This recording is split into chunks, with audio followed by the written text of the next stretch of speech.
करवा चौथ की जय। आइए आप लोग को आज करवा चौथ का व्रत कथा सुनाते हैं। पूजन विधि। कार्तिक मास के कृष्ण पक्ष की चतुर्थी तिथि को करवा चौथ अथवा करक चतुर्थी के नाम से जाना जाता है। इस दिन सौभाग्यवती स्त्रियों के लिए गणेश जी की पूजा करने का विधान है। भारतीय वार्ड में गणेश जी के पूजा किसी भी कार्य के प्रारंभ में करने की प्रथा सदैव से ही रही है, क्योंकि सभी देवों में इन्हें अनादि देव माना है।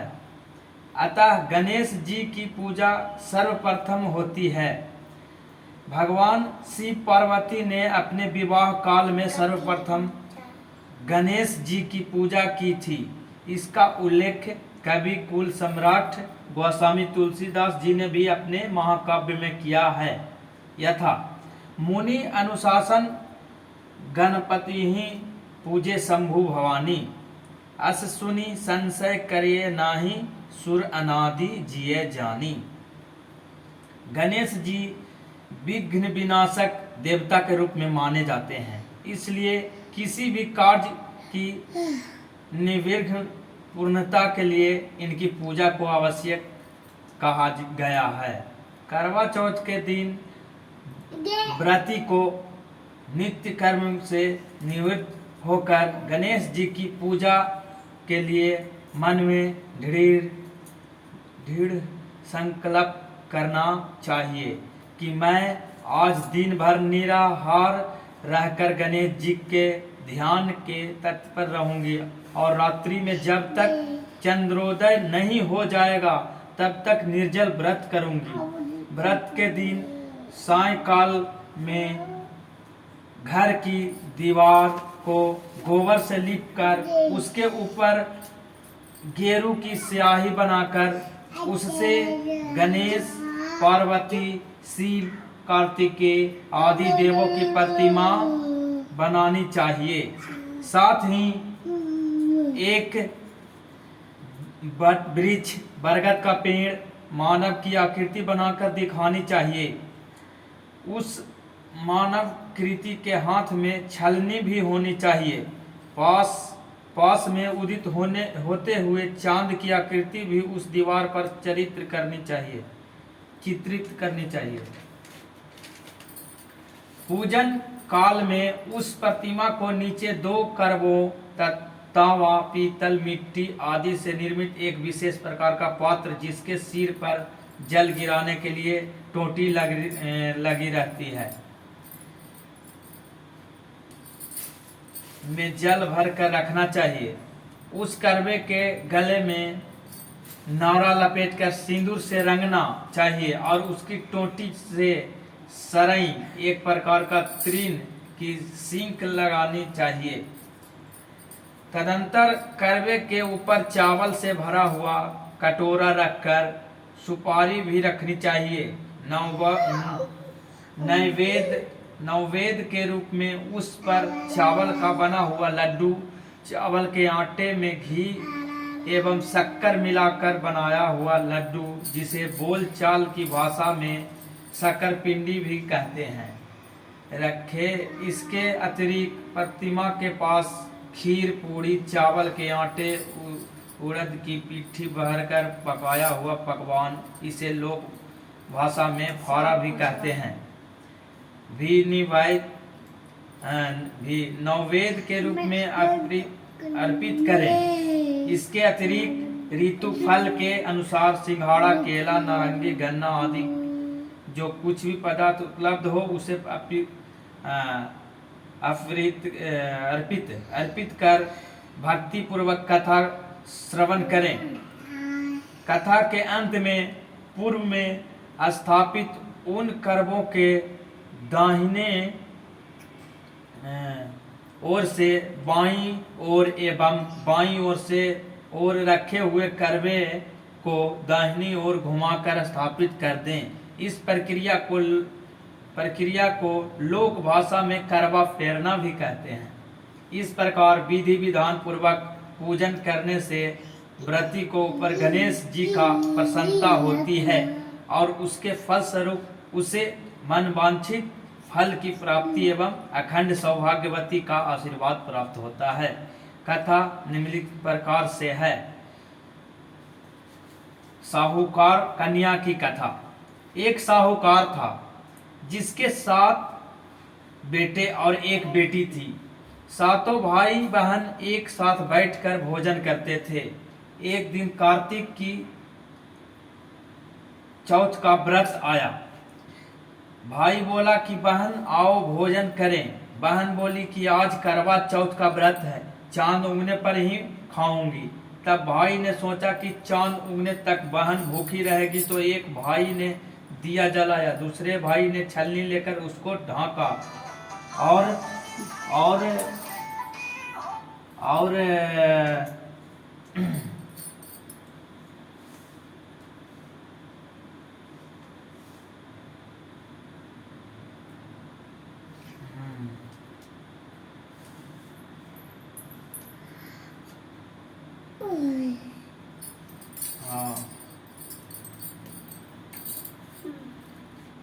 और नकली चांद दिखाकर बहन से कहने लगी कि चलो चांद उग आया, अर्ध ले ले। बहन अपनी भाइयों से कहने लगी कि चलो अर्ध दे, तो उसकी भाभियां बोली तुम्हारा चांद उगा होगा, हमारा चांद तो रात को उगेगा।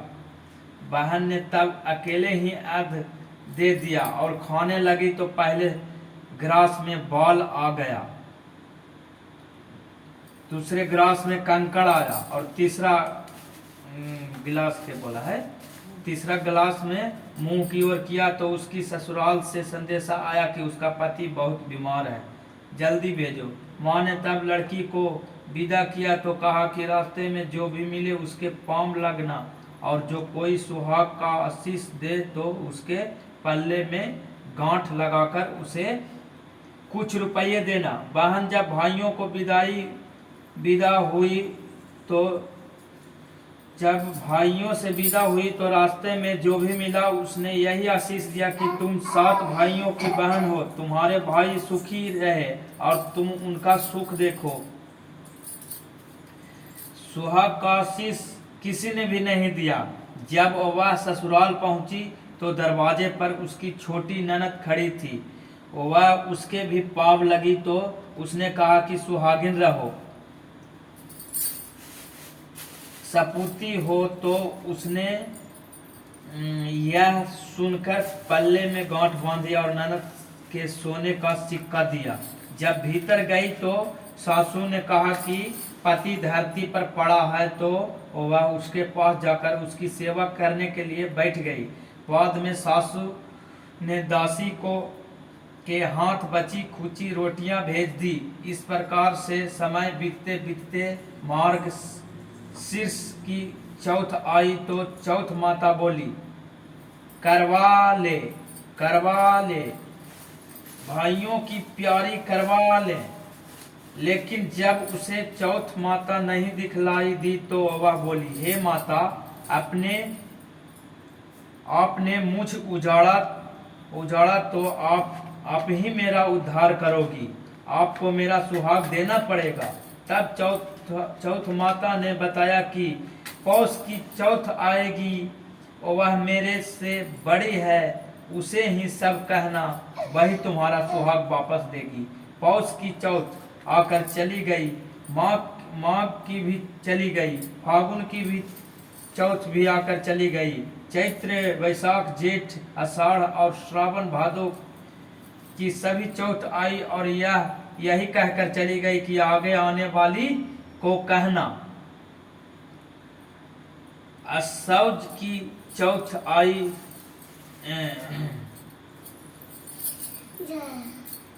भादो असौज आई तो उसने बताया कि कार्तिक की चौथ नाराज है, उसी ने तुम्हारा सुहाग लिया है, अब वही वापस कर सकती है, वही आएगी तो पाप पकड़कर विनती करना। यह बात वह भी चली गई, यह बताकर वह भी चली गई। जब कार्तिक चौथ की आई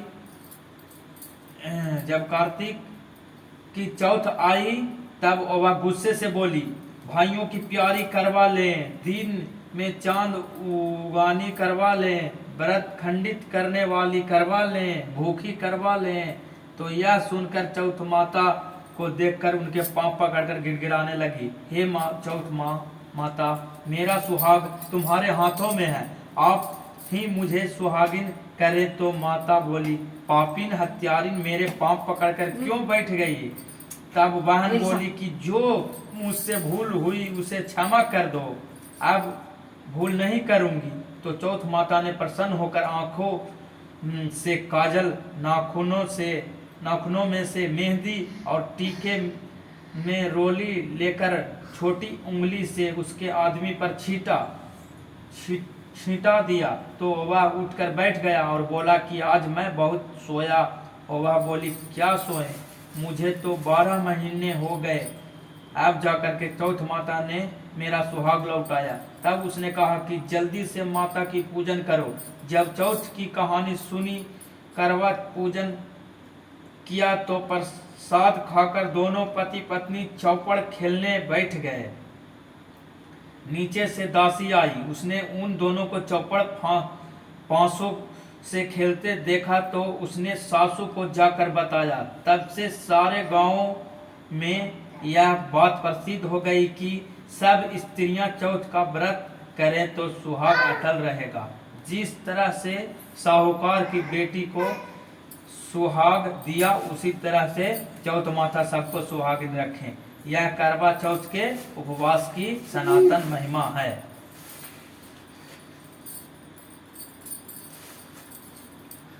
और पढ़े क्या है?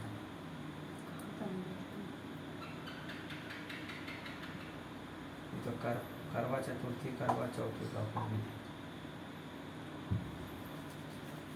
कितना आप पढ़े? फिर साहूकार ये कथा तो कितना रहे?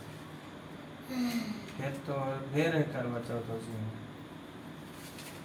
ये कहानियां पढ़े, आओ यही पढ़े। अब नहीं ना आ गया बंद कर।